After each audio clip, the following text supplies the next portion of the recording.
In the recent Austrian presidential election, election day polling showed a voter gender gap of 18%, and amongst voters under the age of 30, of 22%.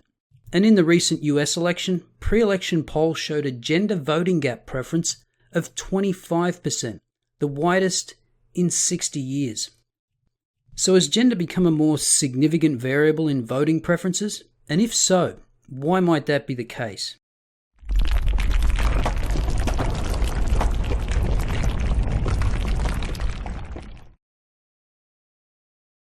Back in July, I made a video about a young German girl that was raped by refugees and then subsequently blamed it on German speakers because she didn't want any backlash against the refugee community.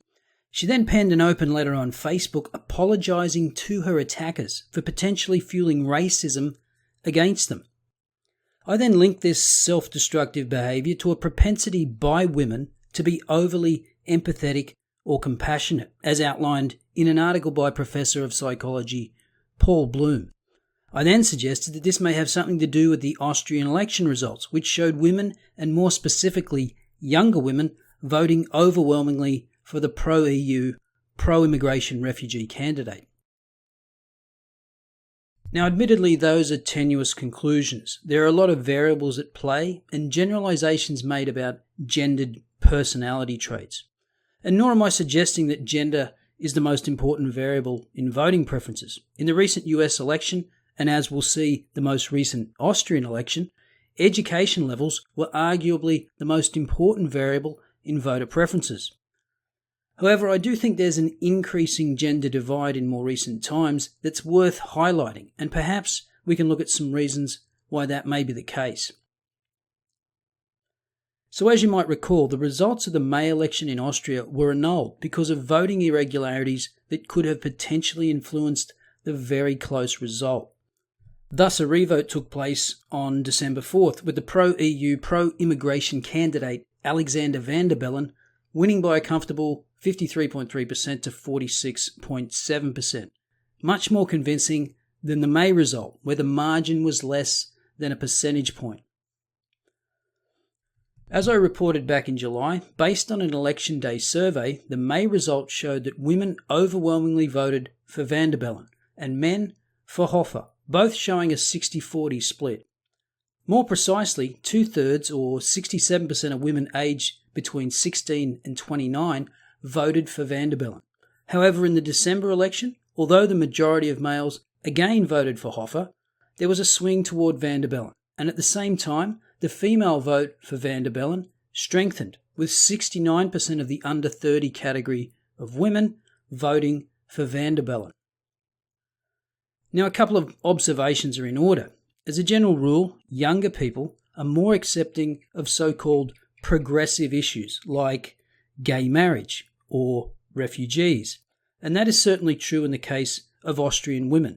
But young Austrian men are just as likely to vote for the Eurosceptic candidate as men aged over 60. So the biggest voting gender gap of 22 percentage points is between the youngest age group category. But of course, that's not the whole story. Education levels were an even bigger deciding factor, with only 28% of men and 18% of women with higher education levels voting for the Eurosceptic Hofer. Unfortunately, they don't break down the education levels vote by age group and sex, so we don't know to what extent the younger age groups voted based on education.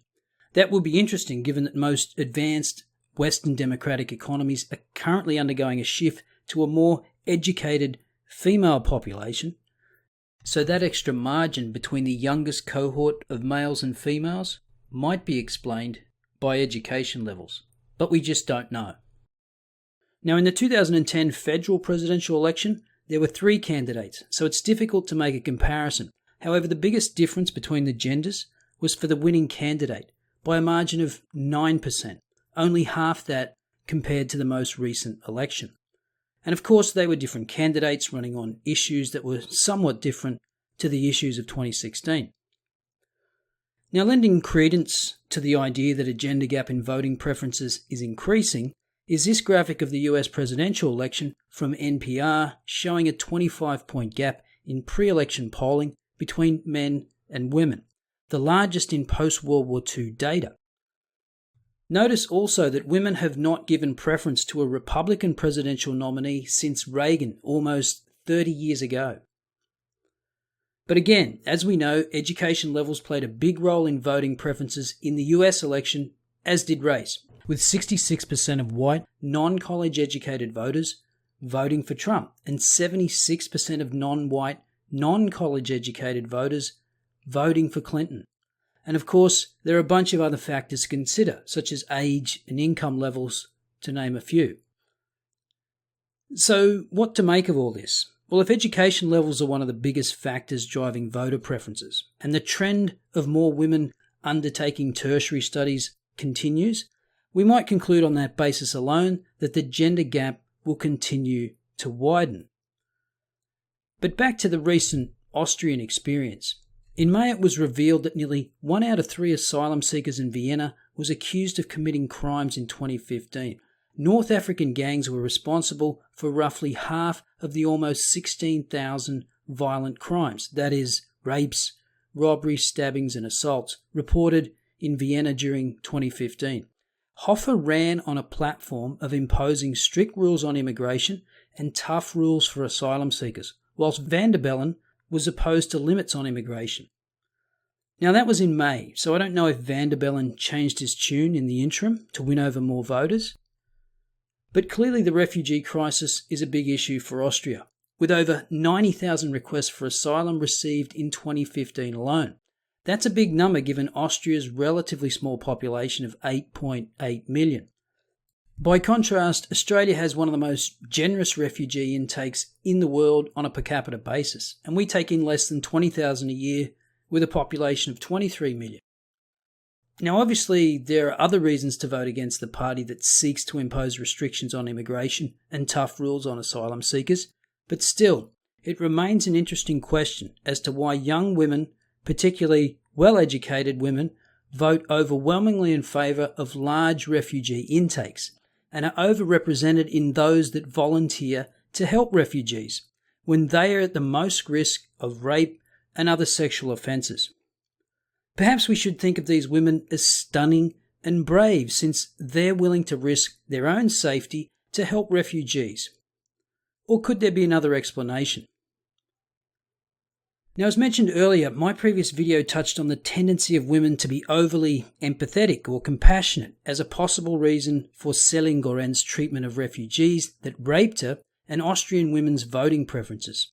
Now, many commenters rightfully pointed out in that video that women, and I should say definitely not all or even a majority, but definitely feminists and social justice types, actually lack any kind of empathy or compassion when it comes to men's issues. So at first glance, it seems like the empathy argument doesn't hold up. But perhaps it does in light of what Jordan Peterson had to say on the subject of sex differences in personality traits. So first, just listen to what he has to say about sex differences in personality, and then I'm going to cut to his explanation of PC authoritarians and social justice warriors, particularly of the female type.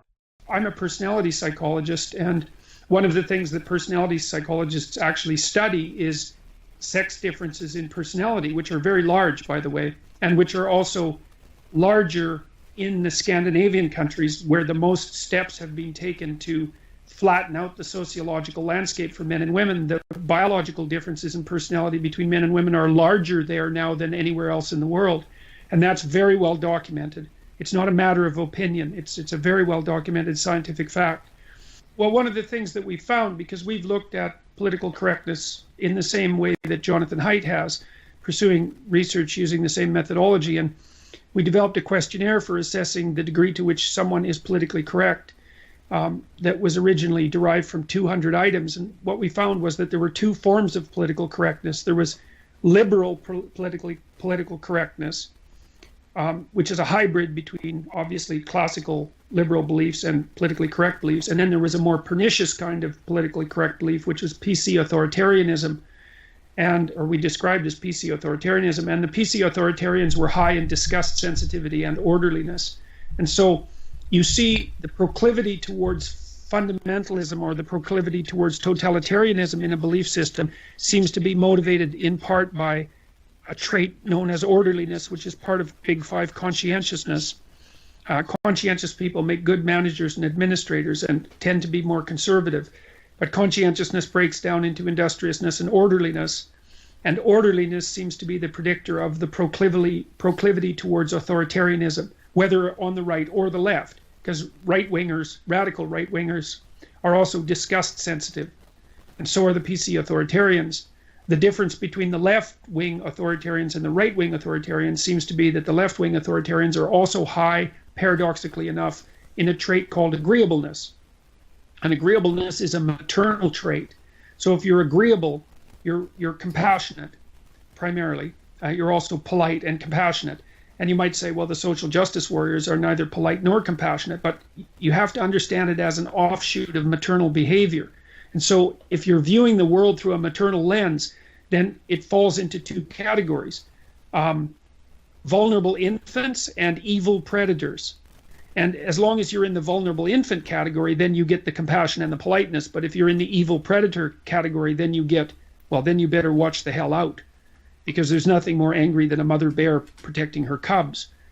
And so it's quite comical. I was talking to my brother-in-law this weekend, who's a very astute person, and we were talking about sex-typed behavior in the political landscape. And all these social justice warrior types, most of whom happen to be female, have no idea that they're acting out the most stereotypical female behaviors in their political pursuits, because they're dividing the world into predator and infant, and then agitating consistently on the side of the infant against the predator.